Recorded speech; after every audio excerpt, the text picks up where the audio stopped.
Yes, welcome back, brothers and sisters, Africans, and those of you who are African adjacent. This is For the Black of It on the WakeUpRadio.com. Again, we'd like to recognize we got Brother Ra on the boards, our producer Cindy Ashby. Appreciate you, love you.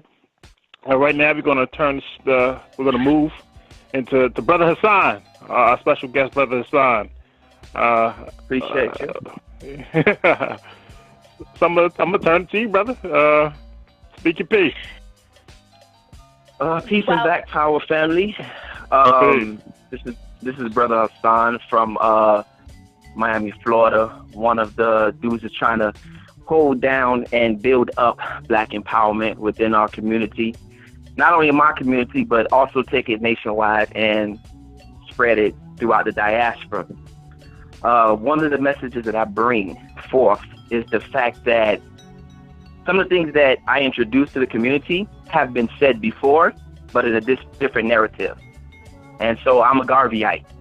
I'm of Haitian descent, right? And my father is Haitian by way of the continent. So he was an African who made his way to Haiti. And my mother is a Haitian. And being a Garveyite, I preach the gospel of race first and culture first. And understanding culture, right? Because in order to understand culture, you first have to understand that the first four letters of culture spell coat. And what is a coat? A group of people who think alike, dress alike, and have the same common interests, right? And so us being separated in the diaspora, we have lost our sense of culture, of connectivity, on how to connect with one another. And culture goes hand in hand with economics, because economics goes hand in hand with identity, because you identify with what you spend your money with. And so since we've been so disconnected as Africans, we don't buy African garments no more. We don't go out and seek, African materials. We primarily navigate towards European items because we have a sense of loss of culture. And that's from in the Americas to the Caribbean to even on the continent. Because when you go to Nigeria, they're talking about Gucci, Prada, and Louis. So that's global. Yeah. That's global. So we have to understand that those are some of the things that I just touch on and preach on or educate about, within the culture, within the diaspora. Cool. I mean, that's very important. I mean, again, as you said, all those things, as you said, they are true. The Black experience is global. We all got European last names. We all speak in European languages. And most importantly, they all got us with European God concepts, right? Christianity, Islam, and even Judaism, right? Those are all European. So we've put aside by force what was originally ours, what we originally created. And when that happens is how you break a people. You're damn right. This is true. And one of the things that we have to realize is that we're hypnotized. And when I mean hypnotized, to be hypnotized is to speak to a group of people or a person, singular, right, and have them take in and internalize information that you're giving to them. And so we have sat in European school systems for 12 to 14 to 16 years listening to primarily white teachers give us information, right? So we've been hypnotized and socialized to only respond to their voices when it comes to information. So when somebody like a Brother Hassan comes along who dropped out in the 10th grade, right, who was incarcerated, right, or Brother Malcolm comes along and he's dropping information, since you have been socialized and internalized information from the white man, you automatically reject everything a Black person has to say. Yep. Because for 12 years, you have been indoctrinated. Matter of fact, not even 12 years, from your birth, being born in this white supremacist system, you have been indoctrinated to believe that only white people got the answers. So I don't want to hear what a Brother Malcolm has to say. I don't want to hear what a Marcus Garvey has to say or a Brother Hassan has to say, because only white people got the answers. And so sometimes we automatically, and this is why I'm against white people joining any organization that we have going forth, because we have to understand that we already might automatically see them as a savior figure. So once they enter into an organization, the energy shifts towards them. Yeah, that's the Khalid Muhammad. Dr. Khalid Muhammad used to always say he didn't like when white people came to his lectures, because when he would start going in on them, Black people would get uncomfortable. Now, how indoctrinated do you have to be that you will get uncomfortable because a white person? Like, so we got to realize that. That's a fundamental fact that we got to realize. And we can't control the subconscious. The subconscious is always working. Always working. My brother, if I start humming a song, I'm sorry, go ahead. I think we can control the subconscious. It takes practice, but you can retrain the brain to how it receives information.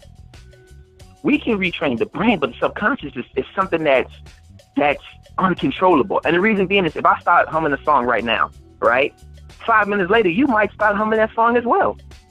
The subconscious is thoughts that you don't even realize that you're thinking. The subconscious is you breathing and not knowing that you're even breathing. We don't control our breathing. We swallow, we breathe. These things take place through our subconscious. Imagine if we had to worry about breathing. We would choke. We would choke if we had to worry about breathing. But this is done through the subconscious. So we can't necessarily control what information is being distributed to us by hearing it or seeing it. Dr. Amos Wilson says if these commercials didn't mean anything, that they wouldn't spend millions of dollars for 60 seconds. That's true. Millions of dollars for 60 seconds of airtime, because that's how powerful this information is that's being given to you. So I'm a firm believer in controlling the narrative. People may have a problem with my social media, Brother Hassan, they may have the issue with my YouTube, but I am a firm believer in studying psychology, studying sociology, and our history as African people, that we must control our narrative. This is why in sociology they have the Bill Cosby effect. The whole Cosby effect was the fact that he controlled the narrative of seeing a black family, and that created lawyers, politicians, and a huge boom in HBCU enrollment because of the Bill Cosby show. And so I'm not saying hate white people. If you do, you do, but that's not going to affect them as a whole. And I can't control how people feel about that. But we definitely have to control the narrative of who and what we are as African beings. Yeah, so hating white folks is not the answer. Loving black folks is the answer. Right? It's not about... it's a 2 days. 100%, because here's the thing about it. I'm not here to change the way that white people see us at all. I'm here to change the way we see ourselves. Because once we see ourselves in a different light, once we stop internalizing their racist mentality, and we stop internalizing that, then we will move in a different way.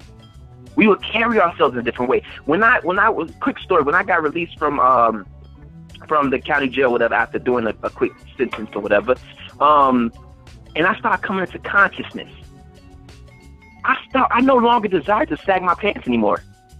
The things that were cool to me before became stupid, became ignorant. So once we see ourselves in a different light, everything, because remember, white people are who they are because we are who we are. They can't be who they are if we weren't who we are. If they had a million brothers like you, a million brothers like me, a million brothers like Malcolm, this system could not function properly. It was shut down. So they are who they are because we are who we are. And that's a fact. Because they kill us every day and we still support them by buying the Gucci, the Pradas, the newest Lexus, and whatever garbage they sell to us daily. So they need us to be in our predicament.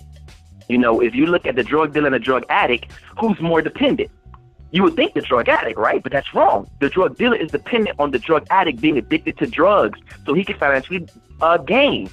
And so we are the drug addicts to white supremacy. Fair enough. That's good analysis. That's good analysis. That's good analysis. So what are your solutions for us to move forward? Well, we have to get back to reading. And I just don't mean reading just for the sake of reading. We have to learn how to fundamentally read. Because just because you can read doesn't mean that you're educated at all or intelligent. Let me say that. It doesn't mean that you're intelligent. Because you got people like Condoleezza Rice, Colin Powell, Barack Obama, who are great readers, very educated, but they're not intelligent. Because intelligence should be defined as the ability to solve problems. And the biggest problem that we have as African people is racism, white supremacy. Damn right, damn right. Say it again, brother. Say it again.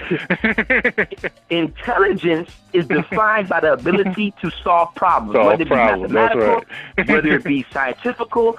If you can, that's why you go to people for advice, because you feel that their advice is intelligent enough for you to take it and consider it. So that's how we should define intelligence, right? Opposed to education. So we definitely need to go back to understanding that not just reading just to read for the sake of reading, but why are we reading and what are we reading? And how can we apply that to our everyday lives? So when you read something, don't you... Go ahead, sister. And not only reading, but what you're seeing too, right? Because correct, our we're always on a third device or a fourth device at all times. Our children are growing up in a world of third and fourth devices, so we have to be able to incorporate information into those devices. And I'm going to bring in our second and third guest, because Brother Hassan is our third guest and Brother Sam is our second guest. Brother Sam in on this conversation because he's bringing us, him and his team is bringing us another view of the war that is upon us, right? We just talked about the race in terms of how to get us physically in balance so that we could run a race, but there's also a race for the minds, the race war that we live in, and this could be physical and mental. And Brother Sam and his team is working on this mental awakeness for the psyche of our people with a new independent black film called Race War. Brother Sam, tell us about this film. Brother Sam? Hello? You might have lost him. Oh, wow. That was a great intro. It was. It okay. really was. It was okay. Don't gas her.